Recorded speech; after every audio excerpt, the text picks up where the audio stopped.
recording. Welcome everyone. My name is Anthony Mills, and you are now joining our webinar today. Our webinar today is featuring Mr. Steven Shapiro, and the title of the webinar is Solving Difficult Problems During Difficult Times. I'm sure it stands to be a very engaging and interesting discussion. Let me introduce our guest speaker today, Mr. Steven Shapiro. So for 25 years, Steven has presented his provocative strategies on innovation to audiences across 50 different countries.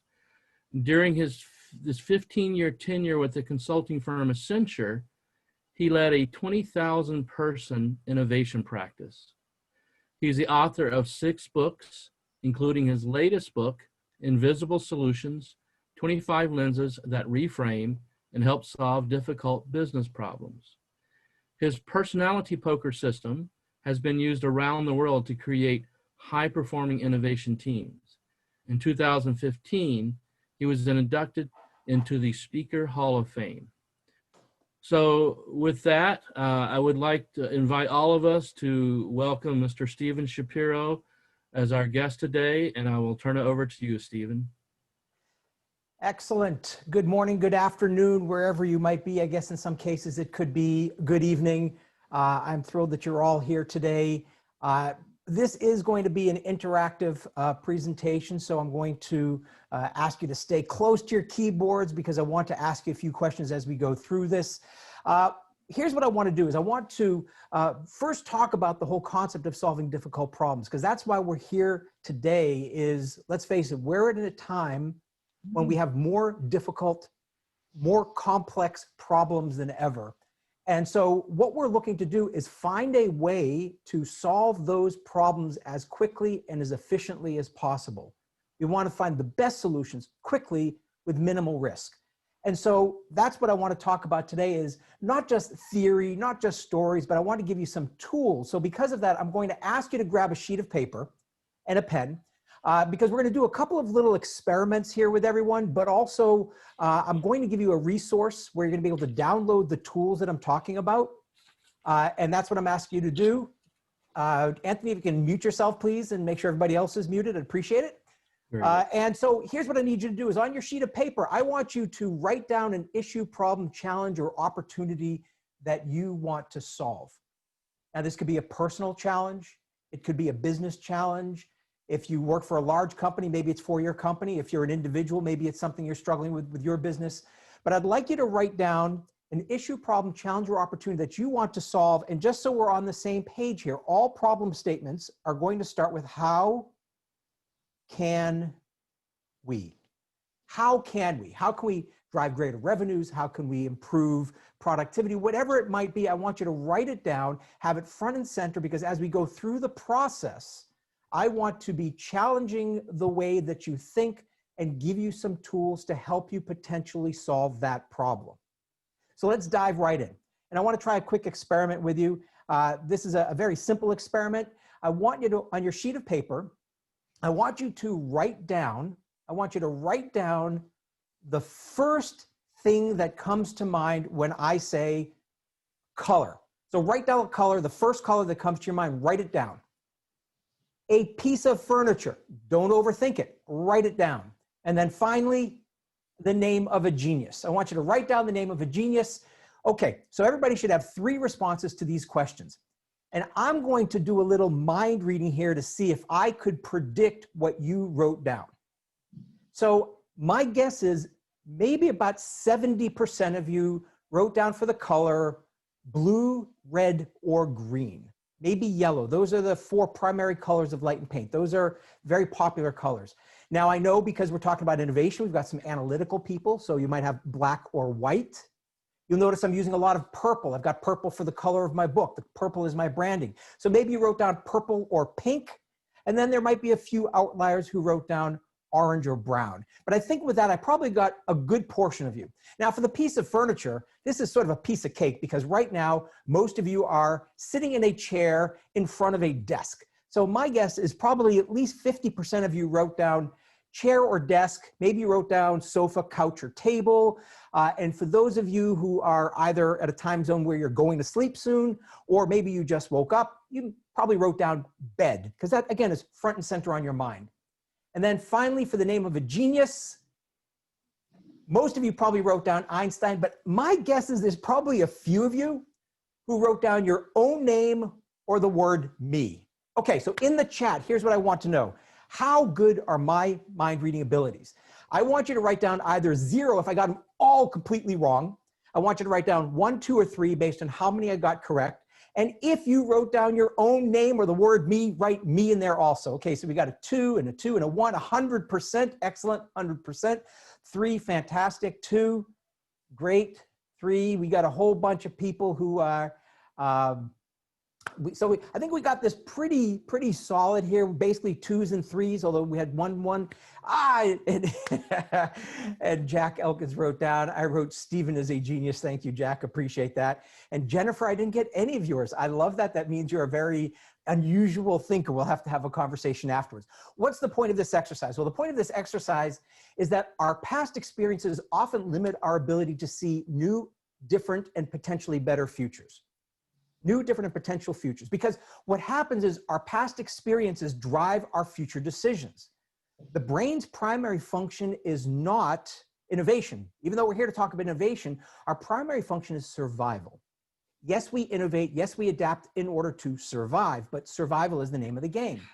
And at its core, the brain assumes that everything that you did prior to showing up here today didn't kill you. Therefore, it's safe to do it again. So what the brain does, it will create neural pathways to things that we've thought about for a long time, things that we think about on a regular basis, or something that we thought about recently. And that tends to influence our decisions. So let's talk about the colors for a moment. Red, blue, green, and potentially yellow. These are the colors we first learned as children. These are actually, this is a picture that I took at a store recently, and you'll notice that the Sesame Street has the green, blue, and red, whereas the Play School has the yellow mixed into it. So look, this is how we're programmed. We'll have the deepest neural pathways. My guess is that there's a good portion of you who had Einstein sitting in either a red or blue chair. Einstein sitting in either a red or blue chair. That's a typical combination that I find. So what we need to do is talk about how can we change the way we see the world in order to find different solutions. And I want to start off with a very simple story. I like the story because hopefully, even though we're not socializing with people as much today, I hope you still brush your teeth every day. So we all understand what toothpaste is. So imagine the last time you went to a drugstore or a supermarket and you were looking at the toothpaste section. One of the things you will probably have noticed is that pretty much all toothpaste these days claims to whiten teeth. If you look at this picture here, most of the toothpaste on this will basically claim to whiten teeth. The way they do that is with a mild abrasive or mild bleach. And so there's a team of dental experts in the UK that decided they wanted to solve the problem in a different way. They wanted to solve the problem, how can we, the dental experts, create a toothpaste that whitens teeth but doesn't use abrasives or bleach? Now, there's a couple things about this question. First of all, it assumes that experts are going to solve the problem. But again, if your past experience limits your future potential, then that means that potentially expertise is the enemy of innovation. So we need to look at this differently. And they tried to solve this problem. The dental experts tried to work on this problem. And so what they did was they came up with a number of complex chemical formulas and compounds, and none of them actually worked until somebody asked a very powerful question. And this is something that I want you to remember. 2 words, you can write these down, super simple words. Who else? Who else? Who else has solved a similar problem, not the same problem? So the question they wanted to ask is, who else makes whites whiter without bleach? In the chat, who else makes whites whiter without bleach? I see coal as one person's solution. Excellent. What else? Who else makes whites whiter when they're not using bleach? Let's see what kind of responses we get here. Laundry makers. Excellent. Peroxide. Pants. Yes. Okay. Well, as it turns out, laundry makers. Let's talk about laundry detergent. Well, as it turns out, this company that was working on this problem in addition to having a dental care division, has a laundry care division. In the history of the company, the two divisions never talked to each other. They thought now would be a great time. And so the people from dental care walk over and they talk to the people in laundry care and they ask them the question, when you're not using bleach, how do you make whites whiter? How do you make whites whiter? And they were told something fascinating. They were told, we don't make whites whiter. We make whites bluer. We make whites bluer. The blue dye creates an optical illusion, an optical effect that prevents the reflection of yellow. Guess what? Your clothes are still dingy yellow. You just can't see it because of the blue dye. And so they thought this was a really cool idea. And they went off and they created a toothpaste that has a blue dye in it. And this blue dye creates the illusion of whiteness. It happens instantly, doesn't take days, weeks, or months, and it lasts for several hours. Now, I use this example not because I'm saying you should run out and grab this toothpaste, but I want you to consider the possibility that sometimes changing the question will change the response. And in some case, someone has already solved your problem. So I want you to understand that the questions we ask impact what is visible. The questions we ask impact what's visible. And so we tend to assume that we are in problem solving mode when in fact we should be thinking ourselves as being in problem formulation mode. They aren't the same. So let's just talk about our current situation right now. So we might be asking ourselves, maybe the default question is, how can we replicate in person how can we replicate virtually what we were doing in person? So that's one question, but we could change the question a little bit. Now, instead of focusing on replication and automation, maybe it's about engagement. How do we engage people during virtual meetings? Or here's a really great question is, how do we use asynchronous content? Instead of just focusing on the virtual meeting like we're having right now where everybody's together, how can we leverage video and other tools asynchronously to create a better experience? Maybe a different word is eliminate. How do we eliminate the meetings altogether, or what aspects of meetings should we eliminate? And then finally, maybe we want to figure out, how do we continue this next year when we are meeting in person? What aspects of the virtual experience do you like that we can continue moving forward? There are a number of things that I'm doing with my clients that are just so powerful in the digital world, and they would continue to be powerful when we meet in person.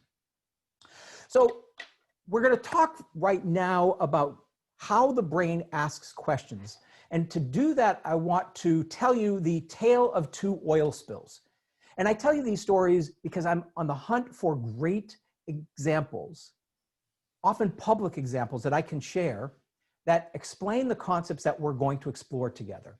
And so the first oil spill that we're going to talk about is the most recent one. This is the big one, the Deepwater Horizon oil rig explosion. April 20th, 2010, over the course of 87 days, 180 million gallons of oil seeped into the Gulf Coast of the United States.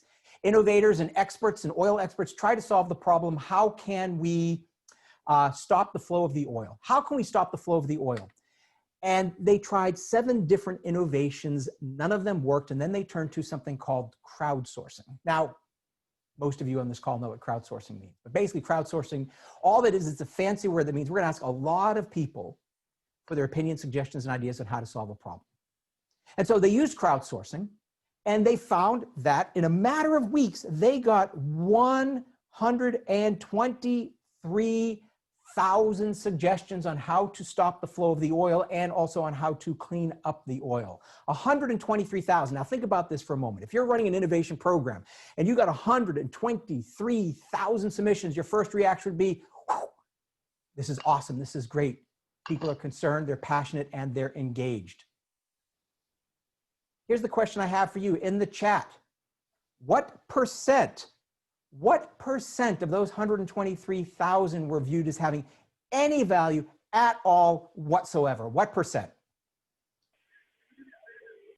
And if people, I got 10%, 1%, 1%. If people can mute yourself also. We got Brad, who's the pessimist with 0.001 or 0.001. Excellent. Anthony's got 1, less than 10. Fantastic. Lots of really great answers. Sometimes there's usually somebody who says, oh, we've got Edward who said 0. Fantastic.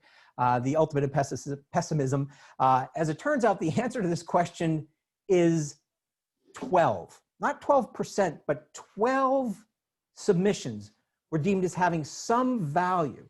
And if you do the math, that means that 99.99% of the time spent thinking about the problem, submitting the solutions, and evaluating those solutions was a waste of time. This is why I often say that asking for ideas is a bad idea.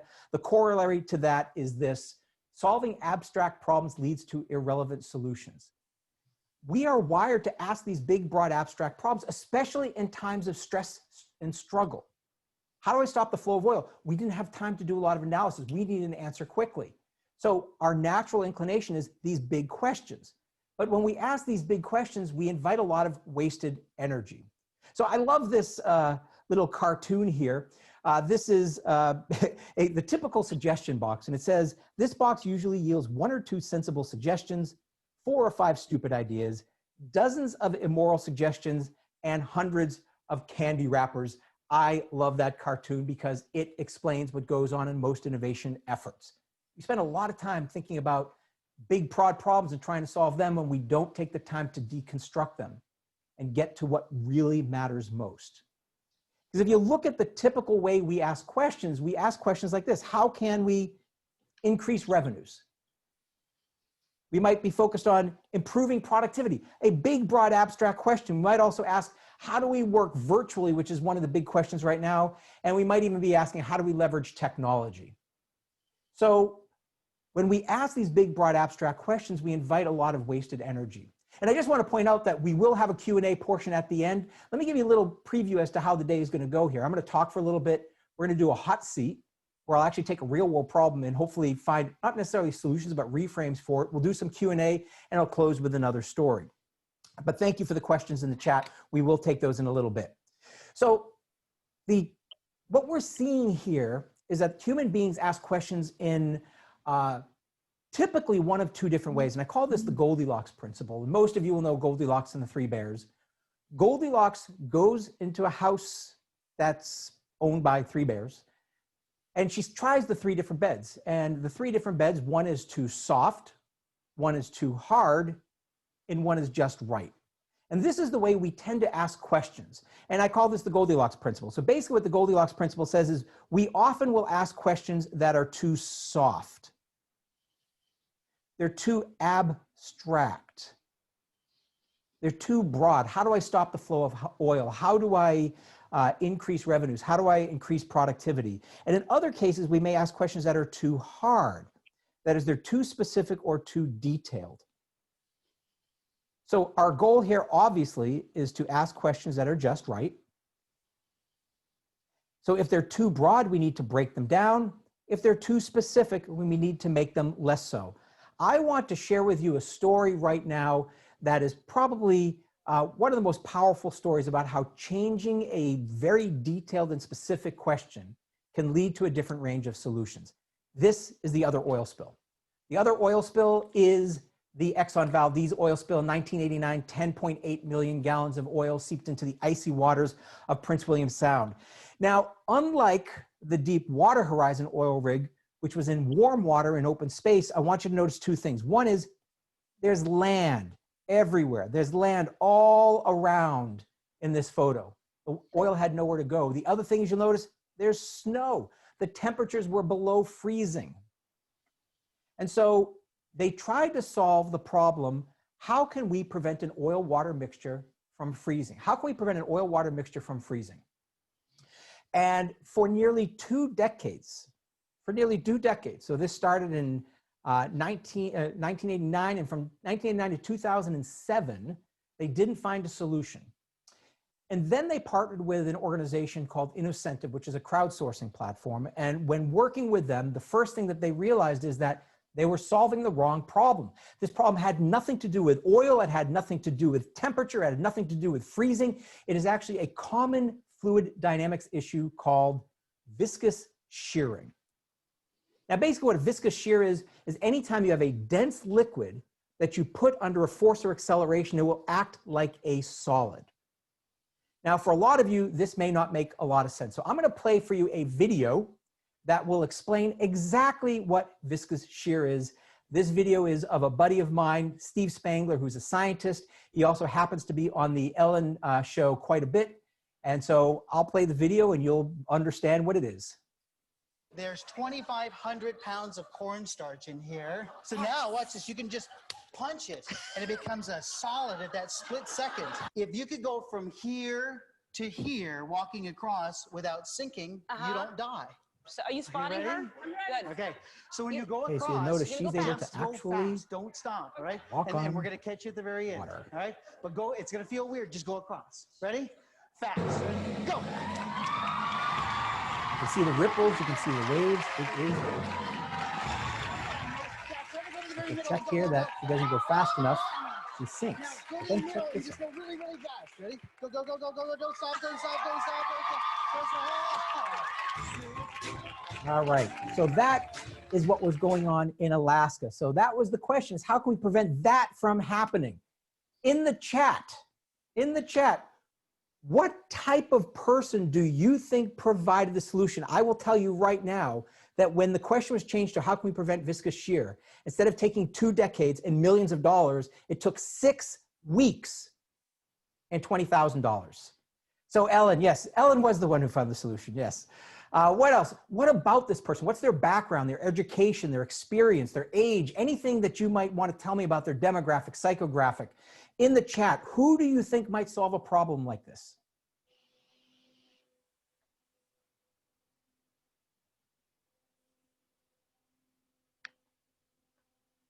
Well, as you're thinking about it, a farmer, a naive expert. I love that. A high school chemistry teacher. Scott French, you are super close on this one.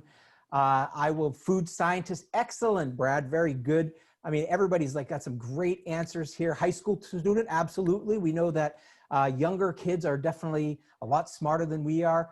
So the solution to this problem was provided by a guy whose name is John Davis. Now, as Scott said, John is a chemist, but that actually wasn't the most interesting part of his background. The most interesting part of his background is that actually he worked in the construction industry. And in particular, the problem he was trying to solve is how can we prevent wet cement, the cement chutes from clogging? Because if you don't get the mixture just right, they will clog. And so what John had developed was this device that would take the molecules and vibrate them gently, so that as they were going down the chute, anytime they were starting to seize up, they would loosen up. John took us $20,000, flew out to Alaska, made some minor modifications to his device, and he solved a 2-decade-old problem. And this, to me, is so fascinating because the only way that the solution was ever found is by changing the question. So let's talk about the language and the questions, and we can spend a lot of time on this, but I want to just give you a couple of quick examples here just to show you how changing questions changes our thought process. So some work that was done at NASA. Back during manned space travel, which we're getting back to, people go up into space, like here on Earth, our clothes get dirty. So one of the things they wanted to do is find a way of bringing a washing machine from Earth up into space. How do we bring a washing machine from Earth up into space? As it turns out, this was a very complicated problem because washing machines require gravity. So the original problem was how can we take a washing machine and bring it up into 0 gravity? And what they realized is the problem was so complex because it required valves, pumps, pipes, and worrying about gravity that they couldn't solve the problem. So they changed it. Simple question. Focus more on the result rather than the process. The washing machine is the process. What's the result? Well, in this case, it was how can we get clothes clean? So washing machines are a means to getting clothes clean. So they asked the question, how can we get clothes clean? You can imagine what the solutions are. It's actually cleaning fluids and things of that nature.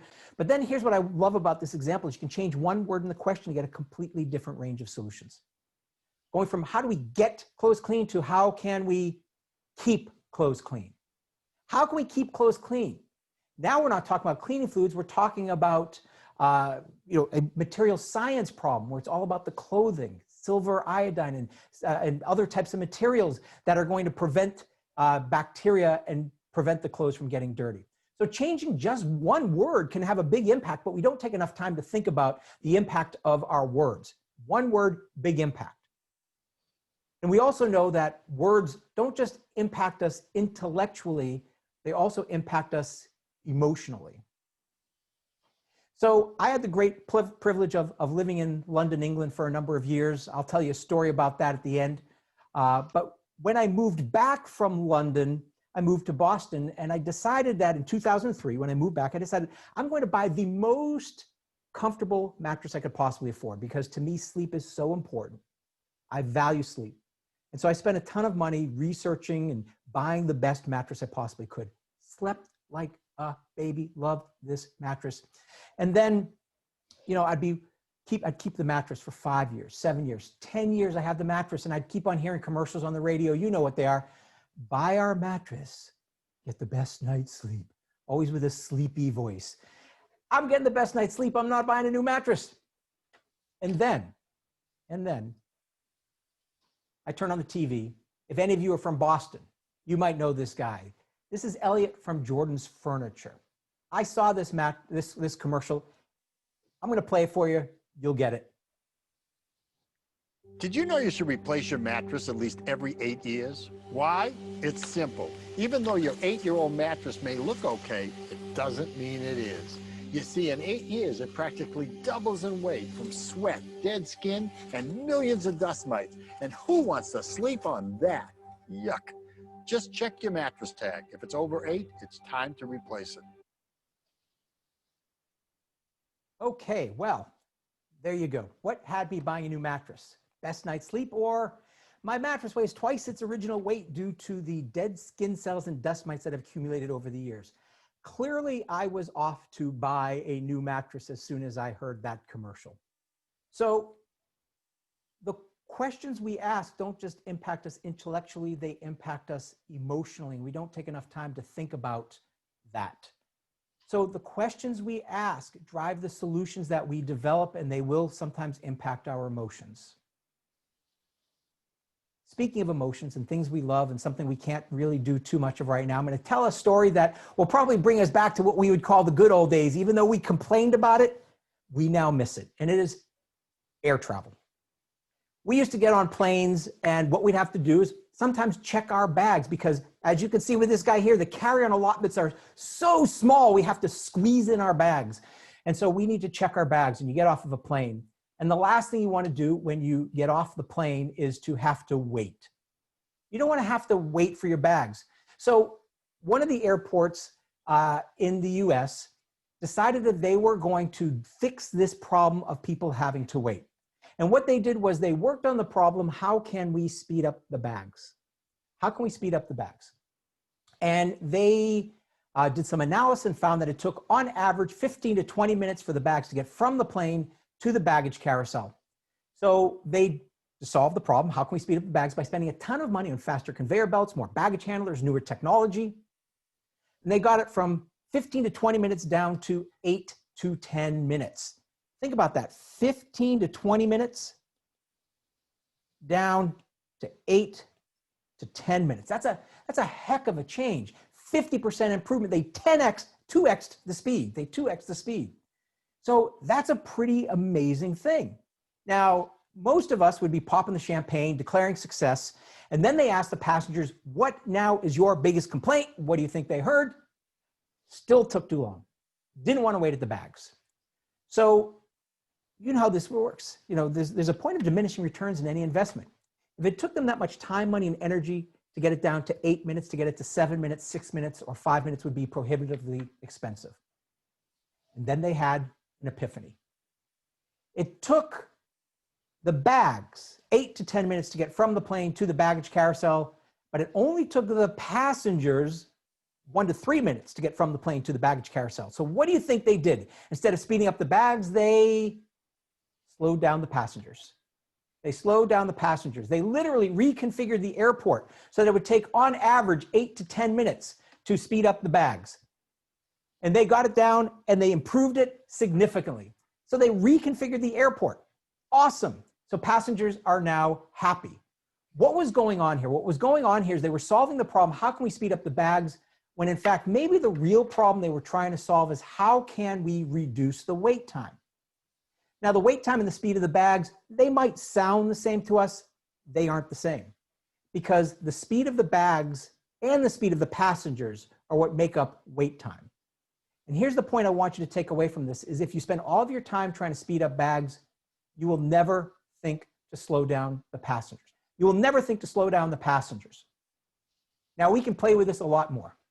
We can go change, remember the NASA example, we changed one word. Well, we can change one word here and get a completely different range of solutions. We can go from how can we reduce the wait time to how can we improve the wait time. Now we're not talking about speed, we're talking about experience. And we're not talking about airports being the experts in this. I'm speaking to you today from Orlando, Florida. 2 miles away on one side, we have Universal Studios. A few miles away on the other side, we have Disney World. Orlando is the home of waiting and waiting experts. So if you want to talk about how to improve the wait experience, you talk to the theme parks.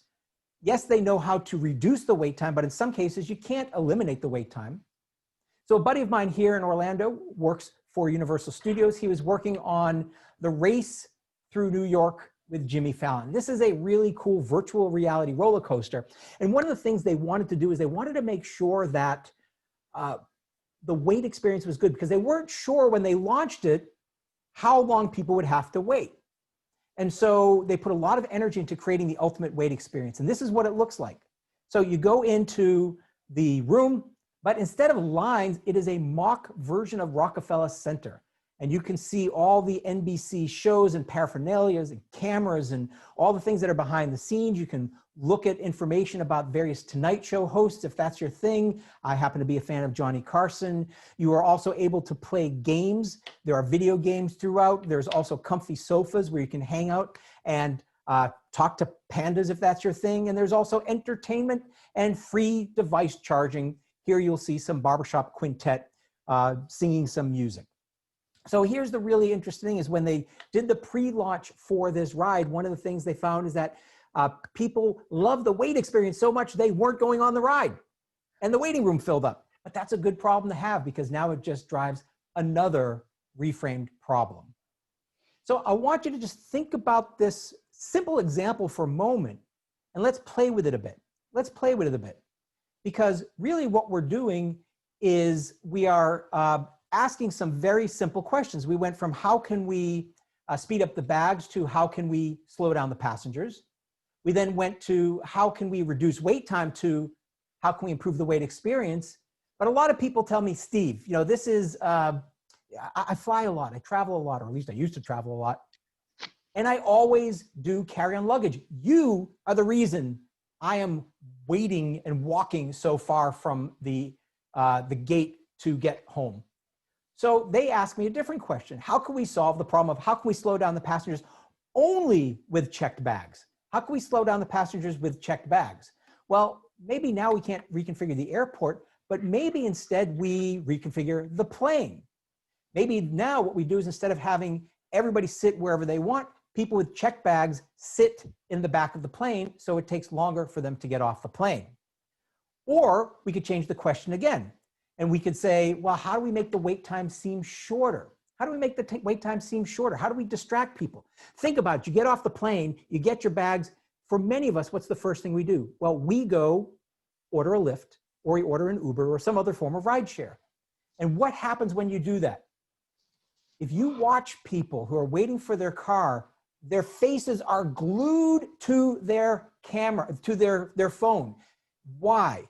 Why? Because they are watching a very miniature version of a car move across the screen, but instead of a car, poof, what if instead we had a bag moving across the screen?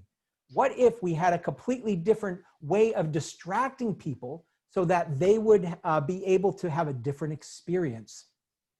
So we could take one problem and reframe it multiple ways and get a bunch of different answers. And this brings us to a quote that's attributed to Einstein. He didn't say exactly this, but he said something like this, and I think it's a really brilliant perspective regardless. By the way, if you had Einstein sitting in either a blue chair, a red or blue chair, this is for you.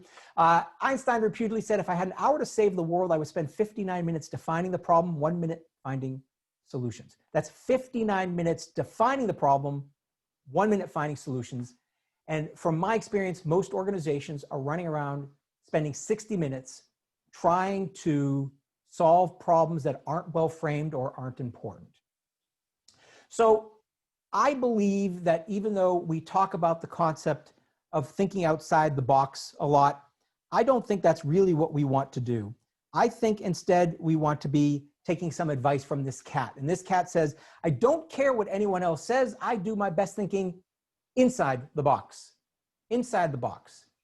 Well, I think that really brings us to the point here, which is don't think outside the box, find a better box. The issue is not the expansiveness of your thinking. You're looking in the wrong place. If we go back to the Goldilocks principle, the more we expand our thinking, the more irrelevant our solutions. But instead of speeding up bags, maybe we need to slow down passengers. Maybe instead of getting clothes clean, we want to keep them clean. Regardless, it's not about expanding your thinking, it's looking in a different place to find solutions. And so what I've developed to help people find better solutions are my 25 lenses. And these 25 lenses are broken down into 5 different categories. So the 5 different categories are reducing abstraction. So if you're asking questions that are big, broad, and abstract, and the Goldilocks principle too soft, this is a great place to start. If they're too specific, they're too hard, they're too detailed, their solutions masquerading as questions, or they're too narrowly defined, well, we can reduce abstraction with these lenses. Sometimes we need to switch elements, which means instead of solving for this, we're going to solve for that, or change perspective, which means I want to look at it from a different angle. Or finally, of course, we want to zero in on what is the right problem. So I want to talk about the examples we just used, use the lenses, and then I'm going to get Anthony in the hot seat. We're going to try to apply the lenses real time to a real problem, and I will tell everyone where you can get the lenses so that you can play along at home. So let us just talk about the lenses real quickly. So here are the lenses, and we'll go full screen here. Actually, I'll show my face there so you can see me. And let's talk about some of the examples we had used previously. So the toothpaste example. The toothpaste example is a great example of the analogy lens, which increases abstraction. Originally, the problem was narrowly focused on dental care, and it was broadened to anything that makes whites whiter. So the analogy lens asks you to ask who else has solved a similar problem. If we go to the NASA example, well, that's a simple one. That's just the substitute lens. The substitute lens says change a word. Instead of get clothes clean, keep clothes clean. What do you get when you do that? If we go to the example for the mattress, in some respects, this is the pain versus gain lens. In a lot of cases, people are interested in eliminating a loss or preventing a pain or getting rid of a pain more than they are in gaining something. Now look, the 2 mattress companies were trying to solve the same problem, which was how can we sell more mattresses? But one came at it from the perspective of how can we convince people they'll get a great night's sleep, which is a gain, versus how can we convince people their mattress is unhealthy? That's a pain. And then the baggage claim is a whole bunch of them, but we talked about the flip lens, which is about instead of solving for this, solve for that. Instead of speeding up the bags, slow down the passengers. The substitute lens, we changed the word reduce wait time to improve wait time. And we even use the variations lens, which says, maybe we don't have a one-size-fits-all strategy for everything, and we try to create specific variations of the solution. So instead of slowing down all passengers, let's only slow down passengers who checked bags. So here's what you're going to do if you want to get the lenses. I want you to go to getthelenses.com, getthelenses.com, and it doesn't cost you anything. Just give me your email address and you will get the 25 lenses. You'll get a template where you can write down your reframes. There's a number of different videos on there, a lot of helpful tools that will help you go through this process. So Anthony, I think it's time. I think it is time for us to do a little bit of a hot seat action if you are ready for that. Remember, getthelenses.com. Anthony, are you ready to be in the hot seat? I am ready, Stephen. As ready as I'm going to be. Fantastic. All right. So what I'm going to do is ask you to share with me the problem that you would like us to work on right now. And then I will pull up the lenses. And I'm just going to ask you a series of simple questions. In some cases, you might not have the answer, which is fine. Because in a lot of cases, to answer these questions, you might need data, which is also a good thing to know, which is, okay, I can't really ask the right question until I go back and get some more data. All right. So what's the problem we're going to work on here? So the problem is, how can we get organizations and business leaders to better recognize the value of certification in innovation. Okay, great. So how do we focus on business leaders and organizations to focus on the value of some type of professional certification in innovation? Okay, excellent. All right, let's pull up the lenses. Everybody, if you want, remember, go to getthelenses.com. You can download it right now. You can play along at home. That's probably the easiest way to do this. So let's give this a try. The first lens, let me just clear off the lenses from the last time we were just using them. There we go, excellent. All right, so the first lens I probably want to use here is lens number 7, which is the result lens. And the result lens means when we have something which is a means to an end, so sort of like the NASA example where they originally said a washing machine in space, well, that's not the result, that's the means to the end, which was getting the clothes clean. So if I look at a professional certification, that's a means to an end. What would be the result? Why would they want to have a professional certification? What does it make possible that's not possible otherwise? So one of the things it does is it demonstrates that they have achieved a certain level of knowledge and skill and certain specific capabilities relating to innovation, depending on the role they're in. And so it's a way to demonstrate the skill and knowledge they have achieved. Okay. And what would that make possible? Why would we care about that? Organizations would care about that because we need people with specific skill sets in certain roles so that we have confidence that they're capable of fulfilling what we need them to do in those roles. So it's a metric of competence and ability when we put people in certain roles. Okay, great. And again, these are all things to think about. I mean, we're going to just spend a few minutes here going through this. Let's go to the pain versus gain lens. I think anytime we're talking about trying to get somebody to think about taking an action like this, this is a good lens. This is the one we used for the mattress example before. So you're selling the gain in some respects, which is a professional certification. Mm-hmm. Behind the scenes, I'm sure there's a pain you are solving. What are you trying to prevent? What's the loss that companies are facing if they don't do this? Or what's the pain they have right now that they know they have that they need an aspirin to solve it? Great question. I think the real pain is if you're not doing this, then you're increasing the chances of failure at your innovation program. And so a lot of organizations will try to do innovation programs and not succeed because they don't have people on their staff who really understand what goes into the innovation program and how to drive it. So that's the pain, is the risk of failure. Okay, excellent.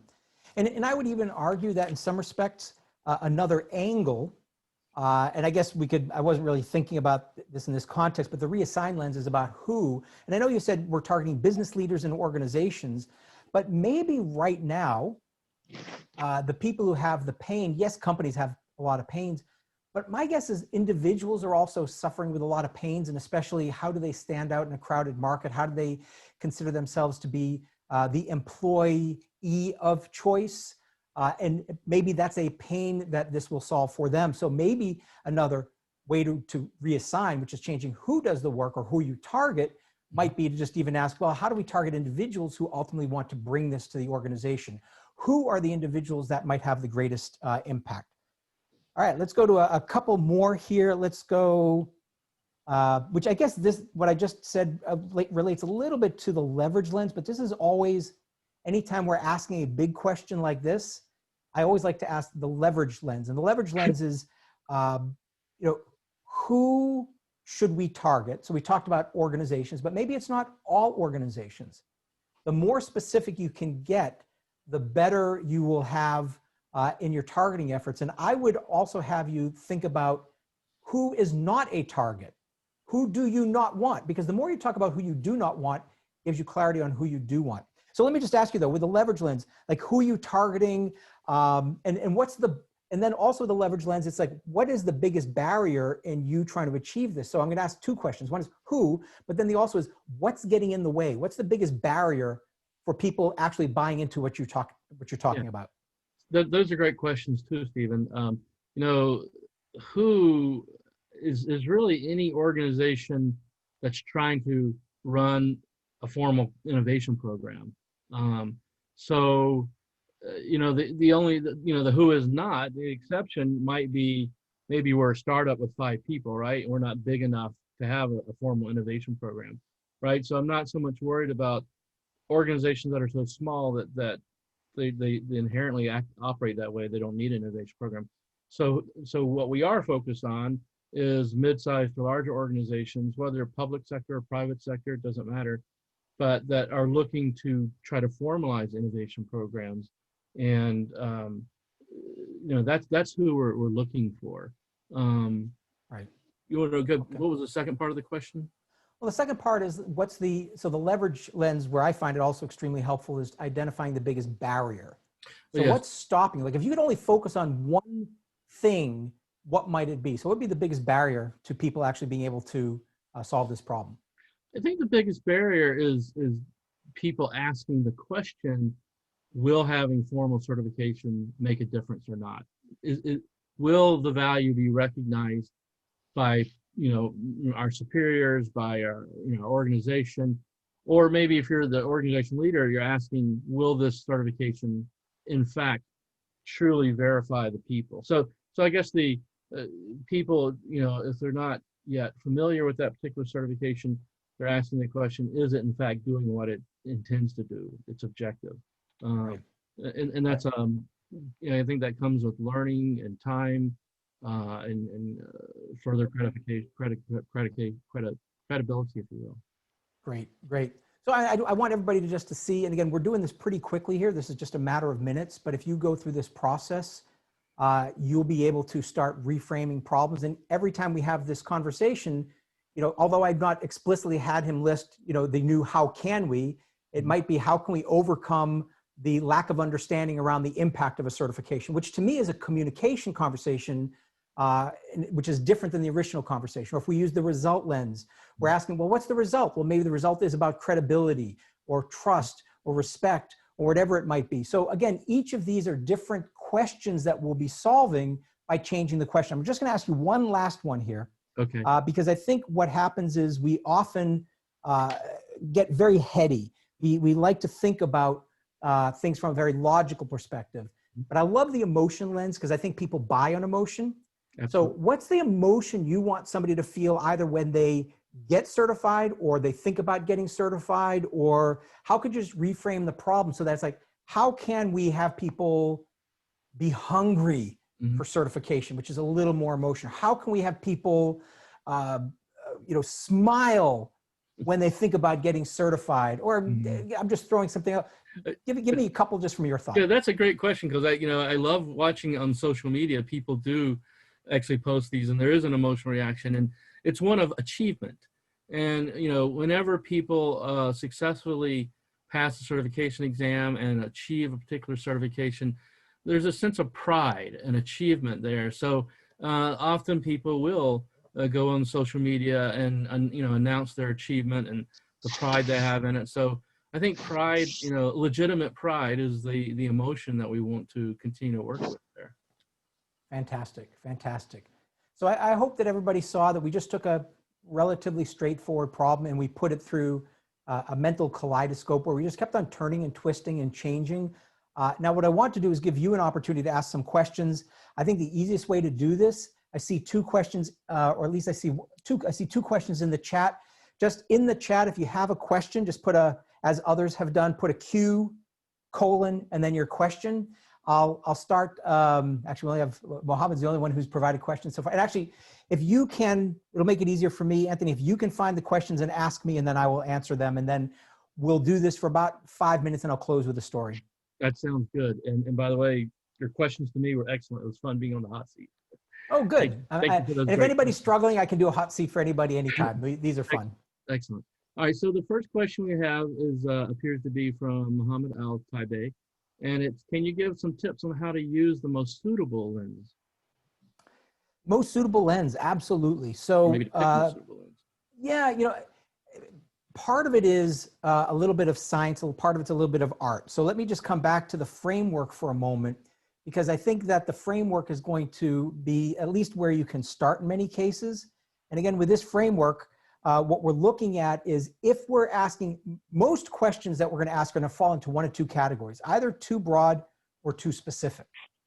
And so I would encourage you, if your problem is too broad, which is in most cases, I would use the 5 lenses in the reduce abstraction category. Because if you go to the reduce abstraction category, you'll notice that there are 5 lenses: the leverage lens, deconstruct, reduce, eliminate, and hyponym. And if they are too specific, if your question is too specific, start with the analogy, result, concern, reframe, stretch, and hypernym. These will also help you start to narrow in or broaden your question a little bit more. So this is where I always start, but I'll also give you my favorite lenses, the ones that I tend to use the most. So if you had a limited amount of time, I love the leverage lens. Asking, if I could only solve one thing about this problem, what would it be? Always powerful. Analogy lens. Someone has already solved your problem. Just ask who else has solved a similar problem. Result lens. What's the outcome? What does this make possible? Why are we even focused on this? If we go to the second page, I like the resequence lens. Even though we didn't talk about that, this is a powerful lens, which is really about timing. How do I change the order of things? Instead of predicting, maybe we postpone. Maybe we can do things in parallel. Maybe we wait for data, maybe we don't. So that's a super powerful lens, especially when that's used in conjunction with the variations lens, which says, let's not go for a one-size-fits-all strategy. Let's try to create variations in the problem. And then the last one, which is the simplest, and therefore I always use it, is the substitute lens, which basically says, how do I substitute one or more words? Changing one word will have a big impact. Excellent. We got time for maybe a couple more. Okay. I'll be faster with my responses. That's fine. Here's another question from Giacomo Bertina.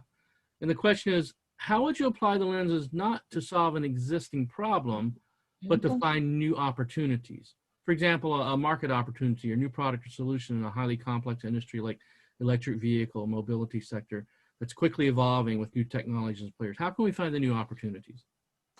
Yeah, and that's where I find the lenses really helpful. So without getting into the theory behind the lenses are built around specific assumptions we tend to make as human beings.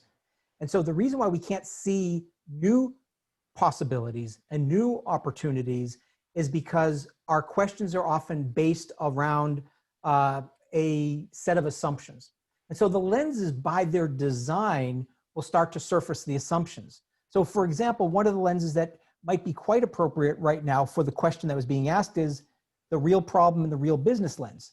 So these say, okay, well, you said this is what you thought the problem was, but maybe it's something else. But I love the real business lens. This is one I use all the time in my business.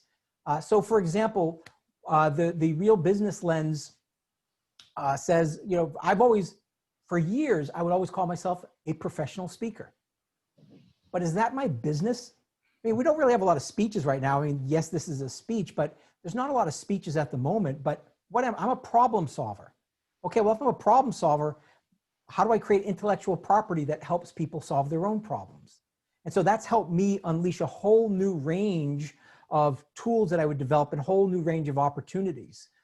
You can even use another lens, which may seem like a strange lens, but if you use the hypernym lens, and hypernym lens basically says, how can I replace a word in the problem with something that's even bigger and broader? And so, for example, a hypernym just basically means, for example, a book. When I wrote the book Invisible Solutions, I used all 25 lenses in the creation of the book, and I realized maybe I'm not creating a book, I'm creating a product or a set of products. Well, what products can go with books? Well, there's videos, there's courses, there's other materials, other intellectual property. By using that one lens, I started to open up a whole new range of opportunities. We have time for one more because I do want to close with a very great story that pulls it all together. Anybody who has a question afterwards, there is a contact button on the Get the Lenses page. Just write me and I'll answer your question. Okay, here's the last question for you, Stephen. It comes from Scott French. It says, great overview. Now sell me on buying the book. What additional learnings are contained there? I love it. Okay, so let's see. Let me just show you one quick thing. The book itself is really cool. There's gonna be a 30-second promotion. Of course, I never do a great job of promoting things, so I didn't even have a copy of my book with me. So this is the book, Invisible Solutions. Here's what I love the most, and everybody's getting this for free, so you don't need to get the book for this. There is actually an insert with the 25 lenses that's perforated that you can rip out. And here's what I think is most valuable about the book is context. Context. Understanding the lenses doesn't mean you necessarily understand how to use them, when to use them, and why to use them, and why it's important. And so the book provides you, the book has 3 different sections. The first section is really, why do we ask bad questions? How do we ask better questions? And how would we use lenses to find those solutions? The second set are the 25 lenses in detail. So what you get here is just a quick overview, but each lens has pages of content, when to use it, how to use it, why to use it, examples of it in action. That to me is like the core value. And then the last section is how do you leverage the whole concept of solving problems to create an innovation program. And I talk about my fast innovation program. So I had no plan on promoting the book, but I appreciate the question. And I do want to move, again, I want to focus on the thing which everybody gets for no cost, which is getthelenses.com. And I would like to just close with one quick story here, which is, as I said in the beginning, I have a story from when I was in England. And this is the story from England. While I was there, I had the great privilege of working for a Formula One team. And I'll admit, when I went over there, I didn't know a lot about Formula One. I knew there were race cars, fast cars, expensive cars, talented drivers. And so I didn't know much about it, but one thing I knew that I loved were the pit crews, the pit crews. And the thing which is amazing about a pit crew is they can, back when I worked with them in the late 90s, early 2000s, was they would fuel the car, change the tires, and do minor maintenance in a matter of seconds. There was 19 guys around a car back then. Now you don't fuel the car, and they've changed a few things around, but the concept is the same. And if you've not seen a pit crew in action before, let me just play you a quick video, because I think you'll find this interesting. Don't blink. Don't blink, because if you do, you will miss it. All right, the car comes in. Boom, the car is up, tires are off, tires are on, and it is gone in 1.92 seconds. Imagine if you could go to your local oil change place and they could rotate your tires and change your oil in 1.92 seconds. That doesn't happen. So I asked one of the guys that worked at the team, I asked him, I said, like, how the heck do they do? I love watching the pit crews. I think they're fascinating. How do they do that? And he told me, basically they do what we would think they would do. We tell them to go fast. And so what they did was they'd stand there with a stopwatch and they would tell them to go fast, and they would do it over and over and over and over. And there's a point, no matter what they did, no matter how hard they tried, they couldn't go 1/1000th of a second faster. They wanted to find some creative solution to just get a slight amount of extra speed. And they tried a number of different techniques. They would tell them, we'll pay you more money. Didn't work. They tried a number of different things. And then eventually they tried something fascinating. They said to them, we are not going to time you. We are going to evaluate your style, your movements. As you're changing the tires, think smooth. Back when I was working, when they fuel the car, think smooth. Go fast, but focus on your movements. And when they did that, something fascinating happened. They were able to go 0.2 to 0.3 of a second faster than their best previous time. And when they asked the pit crew members if they were going faster or slower, everyone thought they were going slower. And I call this the performance paradox, which is lens number 18. And the performance paradox basically says that sometimes the more you focus on your goal, the less likely you are to achieve your goal. Sometimes when you're trying to go fast, you actually aren't going as fast as you possibly could. And there's a corollary to this. The corollary is the solution paradox. And the solution paradox says, the more you focus on finding solutions, sometimes the less likely you are to find solutions. Because if you focus all your energy on the answers, you will never think about asking the questions. And so what we need today are not better problem solvers. We need better problem askers. We need better people who are going to ask better, more important, more valuable questions that are going to drive the greatest level of change in your organization, in society. We need problem solvers now, and we need problem reframers now, because that's the key to helping organizations and our economy get out of the current rut. And I really wish you all the best in this, because it is such an important time for all of us to make this impact. I appreciate you, and go reframe some problems. Thank you so much, Stephen. We appreciate having you here. We appreciate your time, and thank you for sharing that brilliant insight really into reframing problems. There's so much innovation to be unlocked by thinking through our problems in different ways with different lenses, testing the assumptions behind things, coming up with new and better assumptions. So this is all excellent material. I would all encourage you to check out Stephen's book, check out the website, getthelenses.com. Check out Global Innovation Institute, the world's leading certification and accreditation and membership organization in innovation, which is at gni.org. And with all that, I wish you all the best for today. Everyone have a blessed evening, afternoon, morning, depending on where you are, and we'll see you later. Take care.